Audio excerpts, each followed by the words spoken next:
नमस्कार दोस्तों, आप सभी का एग्जाम इंस्ट्रक्टर डिजिटल प्लेटफॉर्म पर हार्दिक स्वागत और अभिनंदन है। बीएसटीसी एग्जाम 2026 के फर्स्ट शिफ्ट के पेपर के अंदर शिक्षण, अभिक्षमता और अभिरुचि जो आपका क्वेश्चन आ रखे हैं उनकी सबसे सटीक और सबसे पहले आपको जो इसकी आंसर की है वो एग्जाम इंस्ट्रक्टर डिजिटल प्लेटफॉर्म पर देखने को मिल जाएगी। तो भाग सा इसमें आप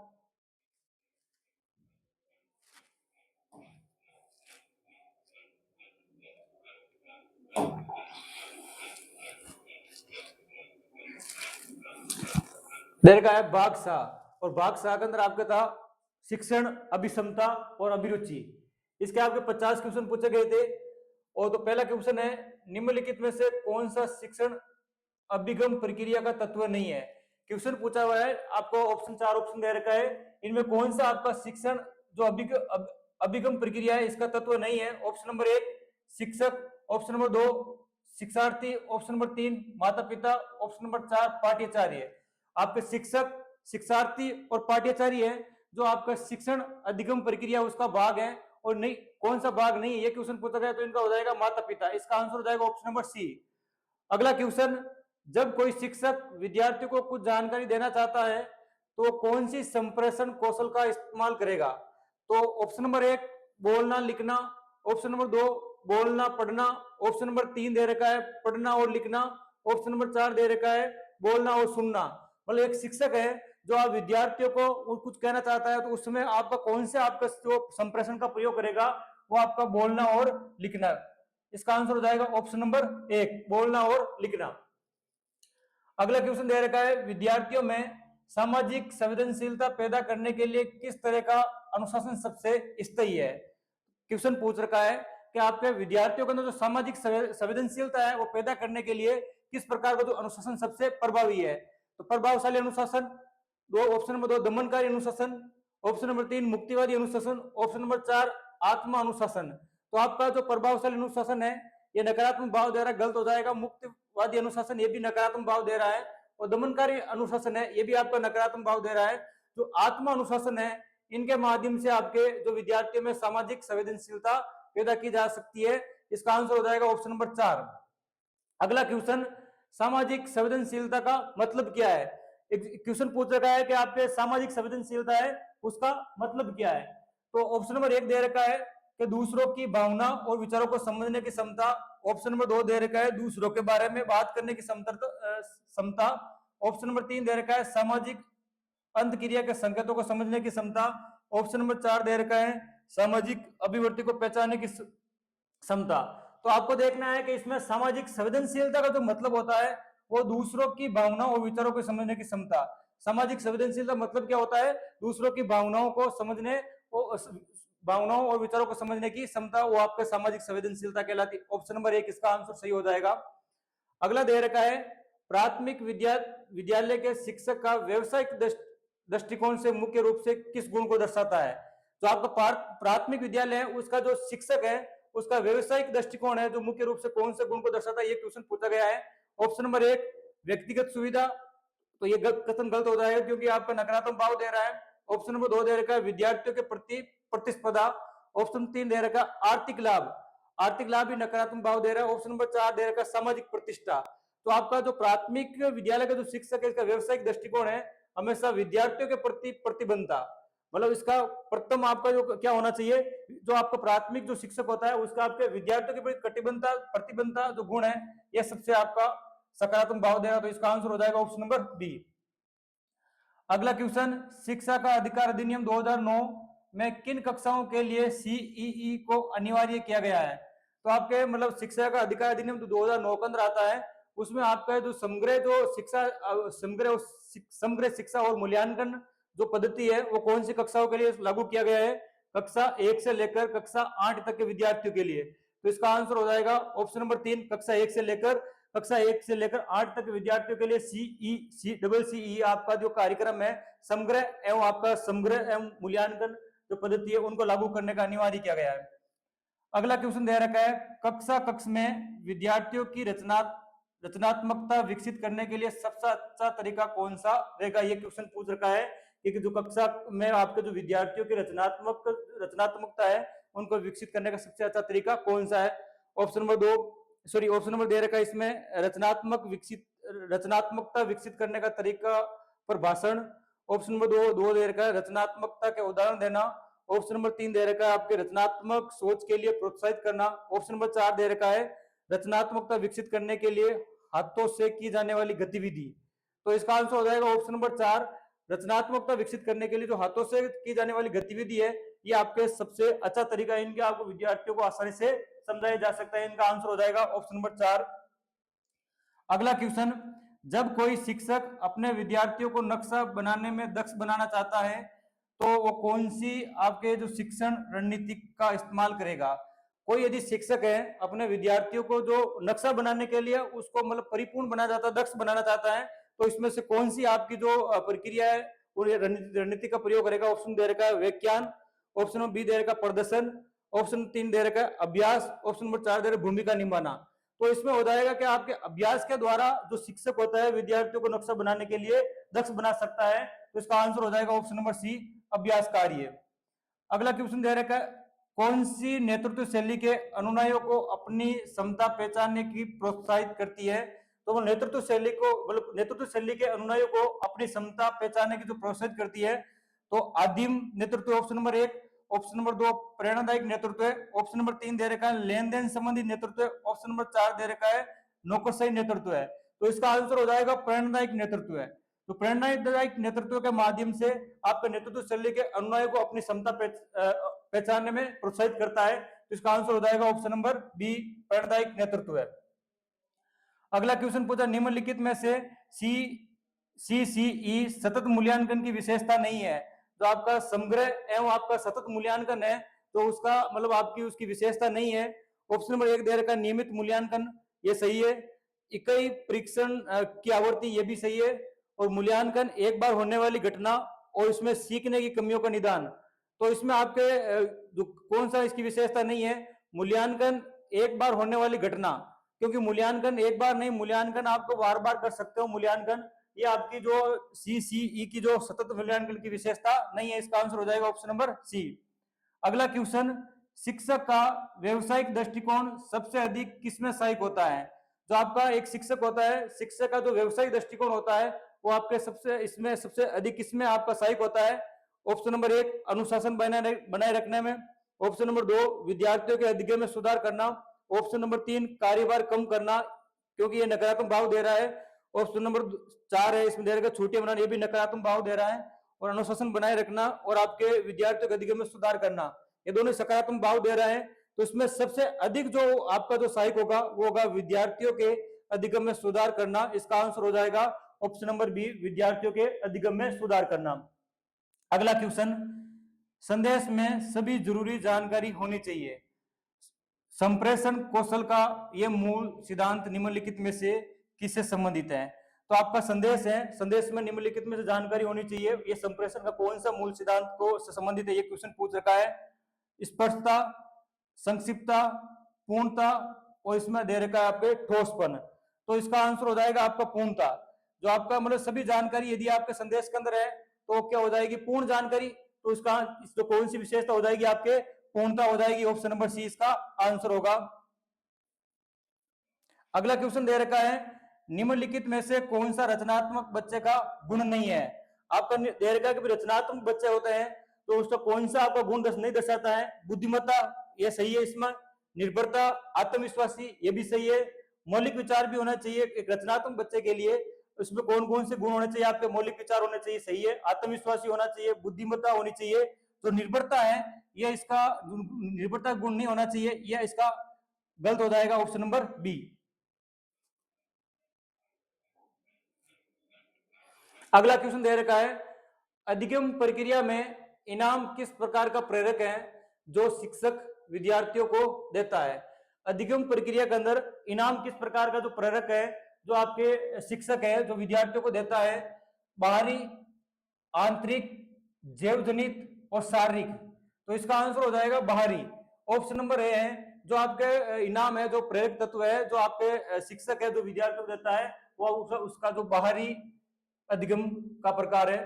अगला क्वेश्चन, व्यवसायिक रूप से प्रतिबंध शिक्षक का व्यवसायिक रूप से प्रतिबंध शिक्षक यह मानता है कि शिक्षण, तो आपका जो व्यवसायिक रूप से मतलब जो आपके शिक्षक है, जो आपका शिक्षक है वो शिक्षण व्यवस्था को किस प्रकार का मतलब उसको मानता है, एक नौकरी मानता है, ऑप्शन नंबर 2 सामाजिक उत्तरदायित्व मानता है, ऑप्शन नंबर 3 जीविका उपार्जन का एक साधन मानता है, ऑप्शन नंबर 4 शक्ति का एक साधन मानता है। जो एक शिक्षक होता है हमेशा जो उसका कार्य होता है शिक्षण, वो उसको किस प्रकार मानता है, एक सामाजिक उत्तरदायित्व मानता है, क्योंकि एक समाज में सुधार करने की जिम्मेदारी किसकी होती है, एक शिक्षक को शिक्षक की होती है। तो इसका आंसर हो जाएगा ऑप्शन नंबर बी, सामाजिक उत्तरदायित्व होता है वो आपका शिक्षण की जो शिक्षण होता है, शिक्षण कार्य होता है उनका मूल उद्देश्य होता है। अगला क्वेश्चन, एक विद्यार्थी खुद की लिखी कविता में रचनात्मक किस तत्वों को दिखाती है। एक विद्यार्थी है जो खुद कविता लिखता है और उसमें कौन सा आपका रचनात्मक का किस तत्व को दिखाता है। ऑप्शन नंबर दे रखा है मौलिकता, लचीलापन, विस्तार और परवाह। तो इसका हो जाएगा मौलिकता, क्योंकि एक विद्यार्थी जो खुद अपने रचना कविता लिखता है उसमें अपनी रचनात्मक बातें लिखता है तो वो मौलिक बातें होती है, और मौलिक बातें होती है वो कौन सा गुण दर्शाता है, मौलिकता का गुण दर्शाता है। इसका आंसर हो जाएगा ऑप्शन नंबर 1। अगला क्वेश्चन, सूचना भेजने वाले से जानकारी पाने के लिए निम्न में से किस तरीके का इस्तेमाल किया जाता है। तो सूचना भेजने वाले से जानकारी पाने वाले के लिए किस तरीके का इस्तेमाल किया जाता है, सुनना, बोलना, बताना और लिखना। यदि आप सूचना पाने वाला होता है तो आप उसको सुनकर भी आपको उनमें सूचना प्राप्त की जा सकती है, तो कौन सा तरीका इस्तेमाल करेगा, सुनना। इसका आंसर हो जाएगा ऑप्शन नंबर 1 सुनना। अगला क्वेश्चन दे रखा है, कौन सा कारक शिक्षक के व्यवसायिक दृष्टिकोण को नकारात्मक रूप से प्रभावित करता है। मतलब आपका जो शिक्षक होता है, शिक्षक का व्यवसायिक दृष्टिकोण क्या होता है, शिक्षण कार्य होता है, और शिक्षण कार्य को जो नकारात्मक रूप से प्रभावित करता है। ऑप्शन नंबर 1 दे रखा है निरंतर प्रशिक्षण, सही है, एक शिक्षक को निरंतर प्रशिक्षण करना चाहिए या कराना चाहिए। ऑप्शन नंबर 2 प्रेरणा भी देना चाहिए। और 3 नंबर दे रखा है कार्य असंतोष, और ऑप्शन 4 दे रखा है विद्यार्थियों में सहभागिता। एक शिक्षक होता है हमेशा विद्यार्थियों में आपके जो सहभागिता को बढ़ावा देने का काम करता है। जो कार्य असंतोष है ये आपके जो शिक्षण का आपका जो व्यवसायिक दृष्टिकोण का नकारात्मक रूप से प्रभावित करने वाला कारक है, उसका आंसर हो जाएगा ऑप्शन नंबर सी कार्य असंतोष। अगला क्वेश्चन, शैक्षिक मनोवैज्ञानिक के अनुसार व्यवसायिक दृष्टिकोण को किस तरह प्रभावित करता है। तो शैक्षिक मनोवैज्ञानिक होता है उनके दौरान आपका जो व्यवसायिक दृष्टिकोण को प्रभावित करता है। तो ऑप्शन नंबर दे रखा है इसमें केवल शिक्षक, केवल प्रशासन और शिक्षण अधिगम प्रक्रिया और विद्यालय भवन। जो आपका शैक्षिक जो मनोविज्ञानी के अनुसार जो व्यवसायिक दृष्टिकोण को प्रभावित करने वाला है वो आपका शिक्षण अधिगम की प्रक्रिया। तो इसका आंसर हो जाएगा ऑप्शन नंबर सी शिक्षण अधिगम की प्रक्रिया। अगला क्वेश्चन, शिक्षण में सामाजिक संवेदनशीलता मुख्यतः किससे संबंधित है। तो आपका जो शिक्षण के अंदर है तो सामाजिक संवेदनशीलता है। सामाजिक संवेदनशीलता मतलब होता है दूसरों के भावना और विचार को समझना, वो सामाजिक संवेदनशीलता का मतलब होता है। तो इसका ऑप्शन दे कठोर अनुशासन, क्योंकि नकारात्मक भाव तो गलत हो जाएगा। आपका शिक्षार्थी की पृष्ठभूमि को समझना, विषय वस्तु में पूर्णता और परीक्षा नियंत्रण। जो आपका शिक्षण में जो सामाजिक संवेदनशीलता है जो आपका शिक्षार्थी के पृष्ठभूमि की समझ से संबंधित, किससे संबंधित है, शिक्षार्थी की जो पृष्ठभूमि है उनसे संबंधित है। इसका आंसर हो जाएगा ऑप्शन नंबर बी शिक्षार्थी की पृष्ठभूमि की समझ। अगला क्वेश्चन, शिक्षा में लैंगिक पक्षपात का परिणाम होता है। मतलब आपका जो शिक्षा होती है तो शिक्षा के अंदर यदि आपको मतलब जो छात्र हो छात्राओं के साथ जो अन्याय किया जाता है, मतलब लिंग के आधार पर उनके साथ भेदभाव किया जाता है, तो आपकी कौन सी आपके जो उनसे आपके जो उनका परिणाम क्या होगा, ये क्वेश्चन पूछ रखा है। तो इसमें समान अवसर, इसमें दे रखा है सामाजिक अन्याय, और ऑप्शन नंबर बी दे रखा है समान अवसर, ऑप्शन नंबर सी दे रखा है समावेशी विकास, ऑप्शन नंबर 4 दे रखा है संतुलित विकास।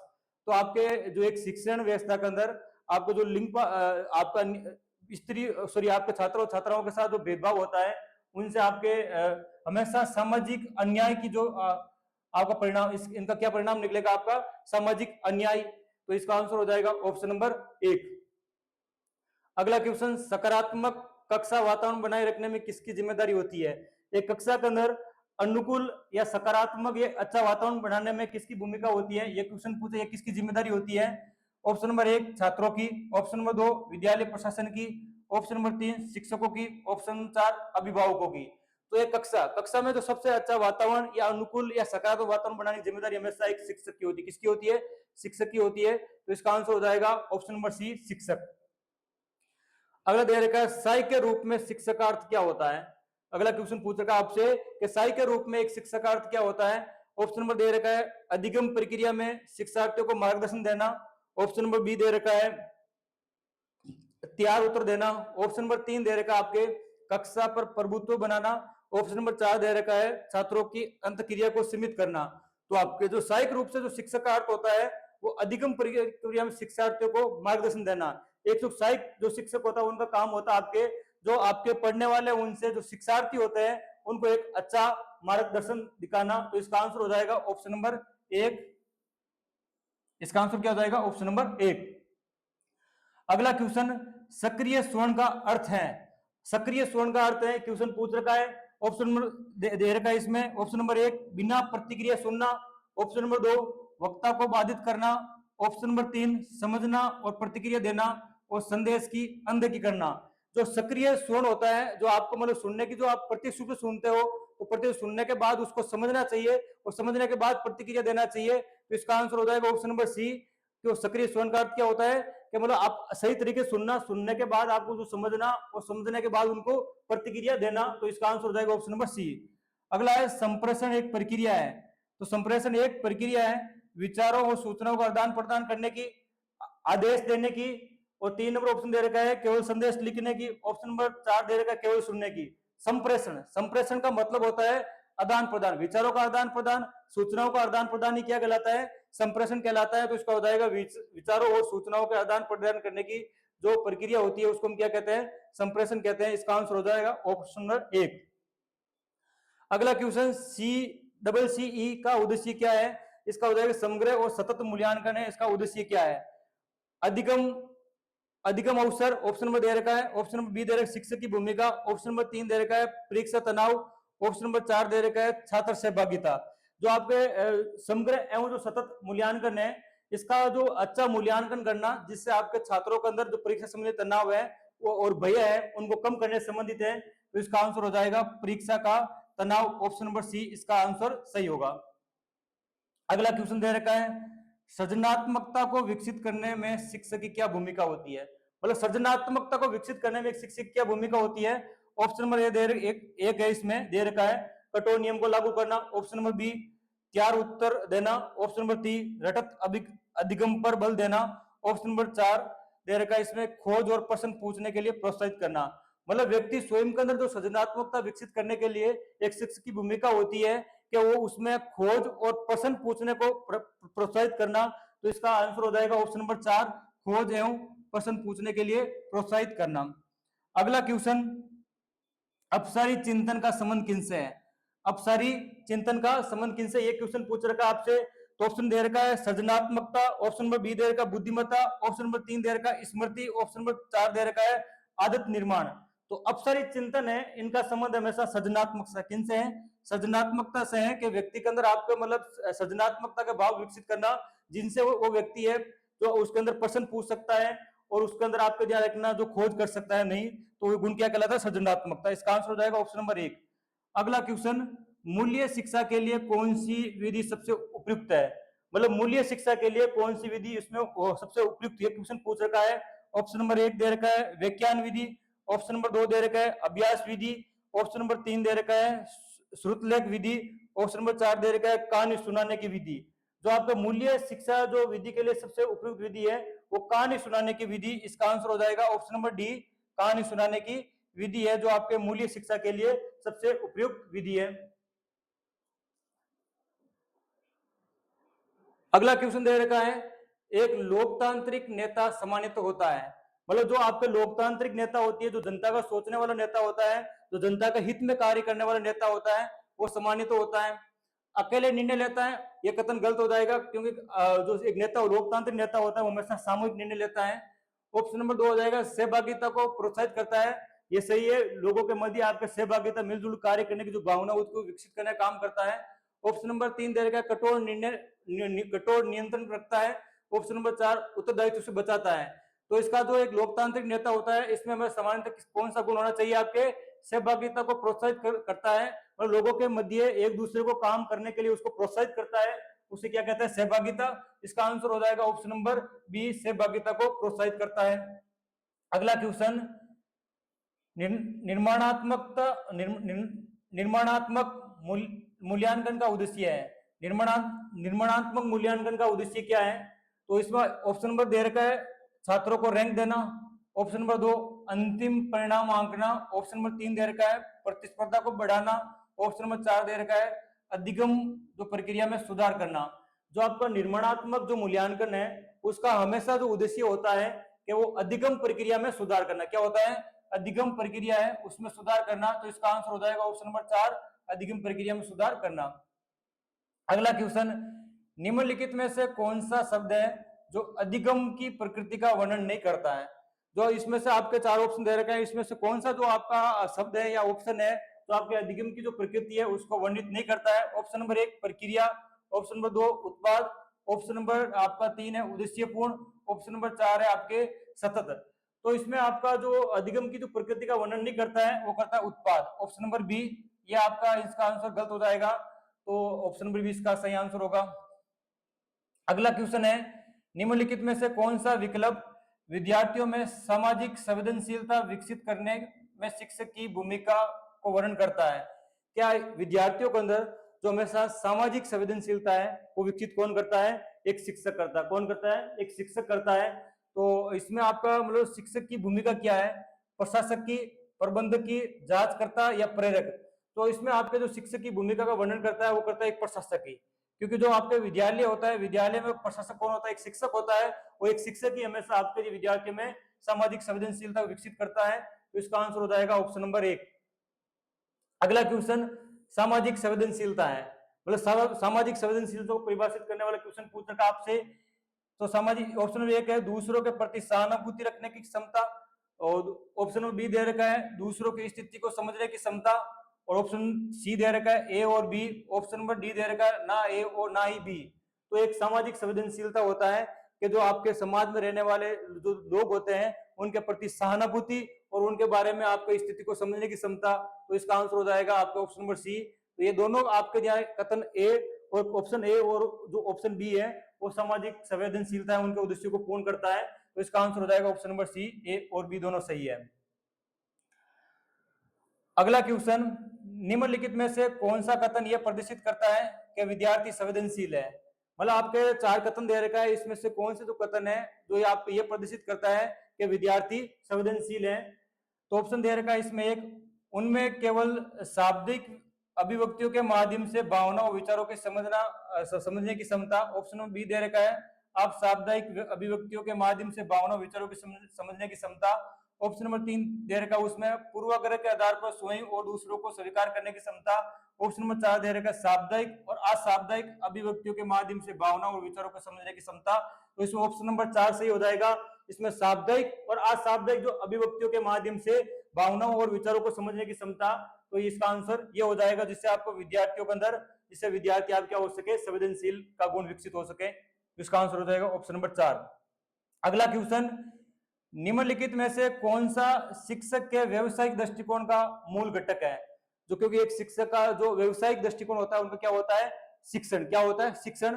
तो शिक्षण का जो मूल जो घटक होता है तो उसमें ऑप्शन नंबर 1 दे रखा है पूर्वाग्रह और विश्वास, ऑप्शन नंबर दे रखा है बी रुचि और आपका राय, ऑप्शन नंबर 3 दे रखा है आपके रुचि और विश्वास, ऑप्शन नंबर 4 दे रखा है विश्वास और व्यवहार। तो इसका आंसर हो जाएगा विश्वास और व्यवहार, क्योंकि एक आपके ध्यान रखना जो एक शिक्षक होता है उसका व्यवसायिक दृष्टिकोण में हमेशा विश्वास होना चाहिए और उसमें जो व्यवहारिक होता है वो व्यवहार होना चाहिए, वो सकारात्मक होना चाहिए। इसका आंसर हो जाएगा ऑप्शन नंबर 4। अगला क्वेश्चन दे रखा है विभिन्न पृष्ठभूमियों वाले और व्यापक रूप से फैले श्रोताओं के लिए निम्नलिखित में से कौन सा संचार का पर्याप्त उपयुक्त है? तो आपके जो पृष्ठभूमि वाले और व्यापक रूप से जो आपके जो फैले श्रोता है उनके लिए संचार का कौन सा जो कथन है आपका उपयुक्त हो सकता है? ऑप्शन नंबर 1 अंतर व्यक्तिगत संचार, ऑप्शन नंबर 2 अंतरा व्यक्तिक संचार, ऑप्शन नंबर 3 दे रखा समूह संचार, ऑप्शन नंबर 4 दे रखा जन संचार। हाँ, जो जनसंचार है इनके माध्यम से आप अधिक लोगों तक आपके जो सूचनाएं हैं, जो भी आपके जो बातें हैं वो पहुंचाई जा सकती है। तो इसका आंसर हो जाएगा जनसंचार। तो याद रखना। अगला क्वेश्चन, मूल्यांकन शब्द का अर्थ है। तो आपको मूल्यांकन शब्द होता है उसका अर्थ क्या है, ये क्वेश्चन में एग्जाम पूछा गया था। तो ऑप्शन नंबर 1 दे रखा है मापन, ऑप्शन नंबर 2 दे रखा है मूल्य निर्धारण, ऑप्शन सी दे रखा है मापन और मूल्य निर्धारण, ऑप्शन नंबर 4 दे रखा है ना मापन और ना ही मूल्य निर्धारण। तो आपका मूल्यांकन का अर्थ होता है मापन और मूल्य निर्धारण दोनों होता है, तो ऑप्शन नंबर सी हो जाएगा इसका आंसर। मूल्यांकन का अर्थ क्या होता है, मापन और आपके मूल्य निर्धारण। अगला क्वेश्चन, रचनात्मक मूल्यांकन शब्द का संबंध किससे है। क्वेश्चन आपसे पूछा गया था एग्जाम के अंदर कि रचनात्मक जो मूल्यांकन है इनका संबंध किनसे है। ऑप्शन नंबर 1 दे रखा है कि शिक्षण की शुरुआत विद्यार्थियों का शिक्षण की जो शुरुआत में विद्यार्थियों का मूल्यांकन करना। ऑप्शन नंबर बी दे रखा है शिक्षण प्रक्रिया के दौरान विद्यार्थियों का मूल्यांकन करना। ऑप्शन नंबर 3 दे रखा है शिक्षण प्रक्रिया के बाद विद्यार्थियों का मूल्यांकन। ऑप्शन नंबर 4 दे रखा है सत्र के अंत में विद्यार्थियों का मूल्यांकन। तो इसमें आपका रचनात्मक मूल्यांकन होता है एक सही और एक सटीक जो आपका मूल्यांकन होता है उसका अर्थ होता है शिक्षण प्रक्रिया के दौरान विद्यार्थियों का मूल्यांकन करना। ऑप्शन नंबर बी इसका क्या हो जाएगा, इस क्वेश्चन का आंसर सही हो जाएगा। अगला क्वेश्चन, मिस नीना ने विद्यार्थियों के अखबार में विभिन्न उपयोग के बारे में बताने को कहा है। रेहान ने अखबार के 15 अलग अलग उपयोगों को बताकर यह खेल जीत लिया है। इस खेल के माध्यम से मिस नीना ने रचनात्मक के किस घटक को संबोधित किया है, प्रवाह, लचीलापन, मौलिकता और विस्तार।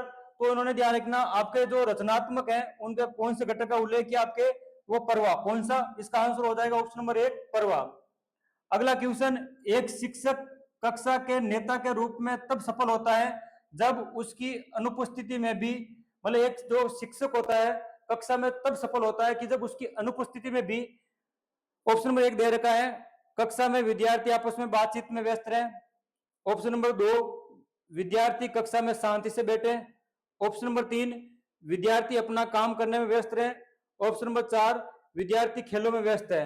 जो कक्षा में एक शिक्षक कक्षा के नेता के रूप में तब सफल होता है जब उसकी अनुपस्थिति में कक्षा के विद्यार्थी आपस में बातचीत में व्यस्त हैं, तो शांति से बैठे हैं, या विद्यार्थी अपना काम में व्यस्त है, काम करने में व्यस्त है, या विद्यार्थी खेलों में व्यस्त है। इसका आंसर हो जाएगा विद्यार्थी जो अपना काम करने में व्यस्त है, तो ऑप्शन नंबर सी इसका आंसर हो जाएगा। अगला क्वेश्चन दे रखा है कि कक्षा में नेतृत्वकर्ता के रूप में भय मुक्त वातावरण बनाने के लिए आप अपने पाठ योजना में निम्नलिखित में से किस प्रकार बनाएंगे। मतलब कक्षा का जो नेतृत्वकर्ता के रूप में आप एक भय मुक्त वातावरण बनाने के लिए आप अपने पाठ योजना में निम्नलिखित में से किस प्रकार से बनाएंगे। विद्यार्थियों को सीखने योग्य जानकारी प्रदान करने हेतु ऑप्शन नंबर 1। ऑप्शन नंबर 2 दे रखा है विद्यार्थियों में आपस में चर्चा करने और जांच पड़ताल संबंधित। ऑप्शन नंबर 3 दे रखा है सुनिश्चित करने हेतु विद्यार्थी स्वयं अध्ययन और सीखे। ऑप्शन नंबर 4 ऐसा व्याख्यान देने जिससे विद्यार्थी सुन सके। इसका आंसर हो जाएगा विद्यार्थियों में आपस में चर्चा करने और जांच पड़ताल में शामिल करने हेतु, तो इसका आंसर हो जाएगा ऑप्शन नंबर बी। अगला क्वेश्चन, एक प्रभावी नेता के लिए निम्नलिखित में से कौन सा गुण आवश्यक है। एक जो प्रभावी नेता बनने के लिए आपका सबसे पहला गुण क्या होना चाहिए, तो ऑप्शन नंबर 1 शक्ति, ऑप्शन नंबर 2 विरासत, ऑप्शन नंबर 3 दे रखा है पहल, ऑप्शन नंबर 4 दे रखा है पद।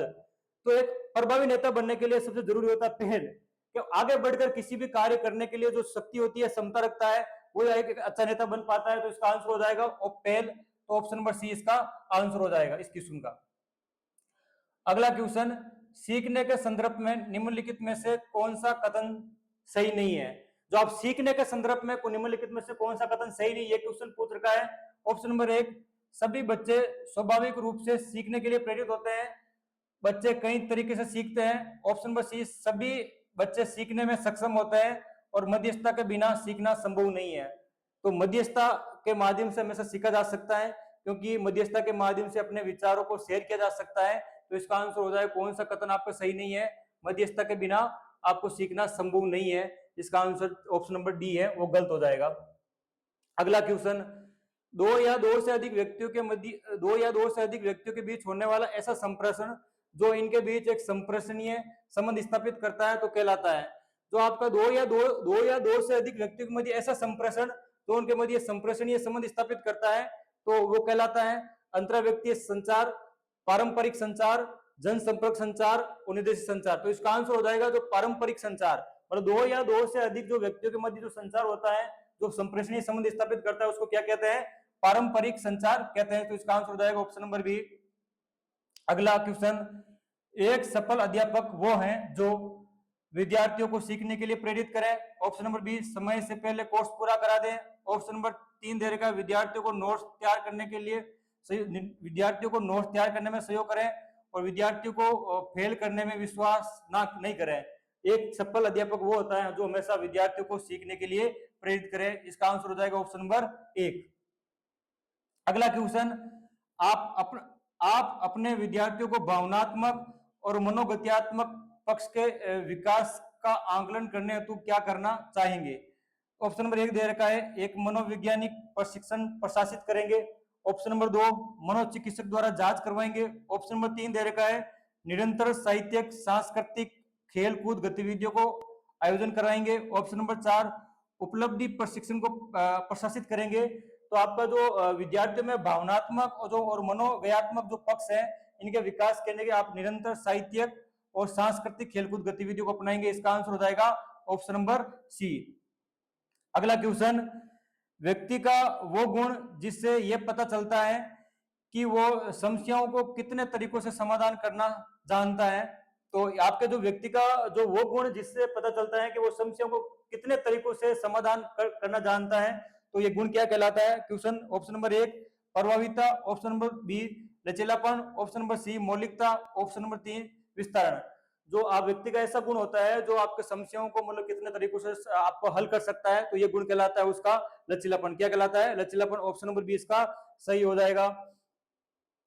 अगला क्वेश्चन, आपकी कक्षा का एक विद्यार्थी कक्षा में रुचि प्रदर्शित नहीं करता है, मतलब एक कक्षा के अंदर जो होता है, जो एक विद्यार्थी होता है वो एक रुचि अपनी प्रकट नहीं करता है, तो आप उसे क्या करेंगे? उसके उसे दंड देंगे।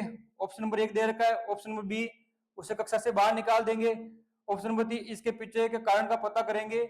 और ऑप्शन नंबर डी दे रखा है, उसके हाल पर छोड़ देंगे। तो आपके इसका आंसर हो जाएगा कि भाई आपको कोई विद्यार्थी कक्षा में रुचि नहीं है, पढ़ने में विचार नहीं रखता है, तो उसके पीछे आप कारण जानने का पता करेंगे। तो ऑप्शन नंबर सी इसका सही हो जाएगा। तो आज के जो आपका बीएसटीसी का जो शिक्षण अभिरुचि है, उसके पेपर का आज का लास्ट क्वेश्चन आपका दे रखा है 50वां क्वेश्चन। आपकी कक्षा का एक विद्यार्थी हमेशा अनोखे प्रश्न करता है, मतलब आपको मतलब जो जिनका कोई उद्देश्य नहीं होता है ऐसा क्वेश्चन पूछता है, तो आप उसे चुप रहने को कहेंगे। ऑप्शन नंबर बी, उसे बार बार प्रश्न पूछने पर डांटेंगे। ऑप्शन नंबर, उसके अनोखे प्रश्नों के पीछे उसकी सृजनशीलता को पहचान करेंगे, या उसे अलग मिलने के लिए कहेंगे।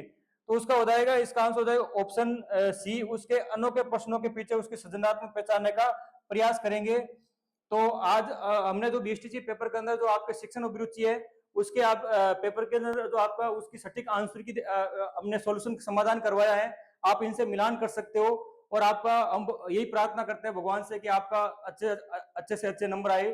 Thank you.